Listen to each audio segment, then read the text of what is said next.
बिहार में कई ऐसे स्थल हैं जो रामायण काल से जुड़े हैं, जिसके पीछे कई पौराणिक कथा है। मिथिला की धरती सीतामढ़ी माँ सीता की जन्मभूमि मानी जाती है, तो वहीं भगवान श्री राम ने जिस स्थान पर ताड़का का वध किया था, वो स्थान बिहार के बक्सर जिला में स्थित है।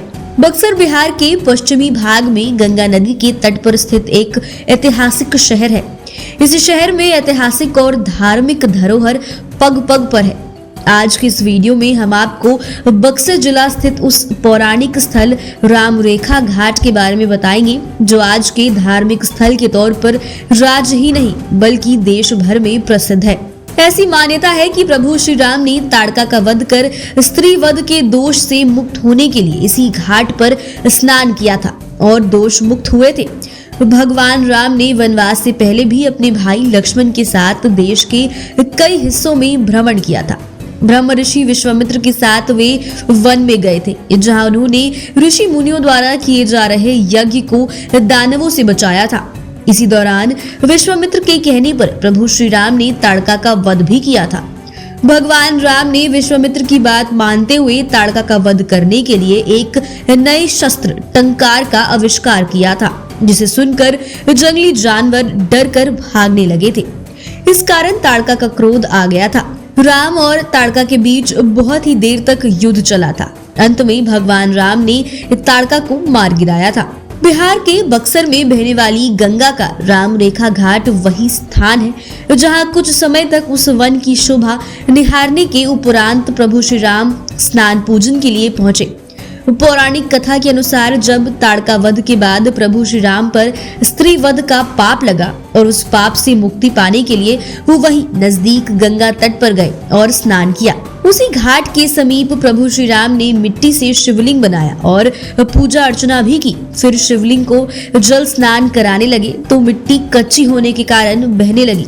तभी श्री राम ने शिवलिंग के ऊपर हाथ रख दिया, फिर जल स्नान कराया, परंतु हाथ हटाने पर प्रभु श्री राम के हाथों की रेखा शिवलिंग पर अंकित हो गई और साथ ही उनके पैरों के निशान वहां की मिट्टी पर छप गए। तभी इस घाट को राम रेखा घाट कहा जाने लगा, क्योंकि राम रेखा घाट पे शिवलिंग आज भी अस्तित्व में है। ये घाट अपने आप में भक्ति और श्रद्धा के भाव को दर्शाता है।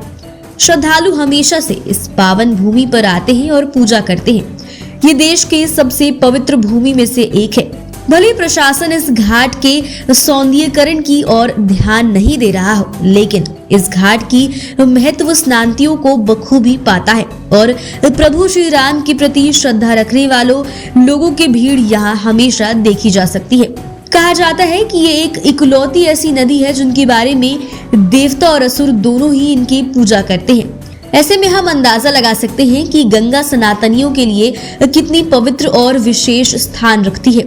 हिंदू धर्म के धार्मिक अवधारणों में गंगा को देवी के रूप में निरूपित किया गया है। ये मान्यता है कि गंगा में स्नान करने से मनुष्य के सारे पापों का नाश हो जाता है। मरने के बाद लोग गंगा में अपनी राख विसर्जित करना मोक्ष प्राप्ति के लिए आवश्यक समझते हैं। यहाँ तक कि कुछ लोग गंगा के किनारे ही प्राण विसर्जन या अंतिम संस्कार की इच्छा भी रखते हैं। इसके घाटों पर लोग पूजा अर्चना करते हैं और ध्यान लगाते हैं। गंगा जल को पवित्र समझा जाता है तथा समस्त संस्कारों में उसका होना आवश्यक है। पंचामृत में भी गंगा जल को अमृत माना गया है। ऐसे में जरूरी हो जाता है कि हम सभी गंगा को प्रदूषित होने से बचाएं। गंगा पवित्र थी, पवित्र है और पवित्र रहेगी, लेकिन गंगा आज स्वच्छ नहीं है। जरा सोचिए, आज से हजारों साल पहले जब गंगा नदी का जल पवित्र होने के साथ साथ स्वच्छ भी था, उस समय भूमिगत जल का कोई स्रोत उपलब्ध नहीं था। हिमालय की चोटी से हजारों जड़ी बूटियों के गुण लेकर पत्थरों से होते हुए समतल भूमि पर कल कल बहने वाली गंगा, जिसे लोग अपनी प्यास तो बुझाते ही थे, लेकिन आज जो गंगा की स्थिति हर जगह देखने को मिलती है वो काफी चिंतनीय है। तो आज की वीडियो में बस इतना ही। बने रहिए हमारे साथ, देखते रहिए लाइव सीरीज। अगर आपने अभी तक हमारे चैनल को सब्सक्राइब नहीं किया है तो चैनल को सब्सक्राइब कर लें, फेसबुक पेज को लाइक कर लें। वीडियो देखने के लिए आपका धन्यवाद।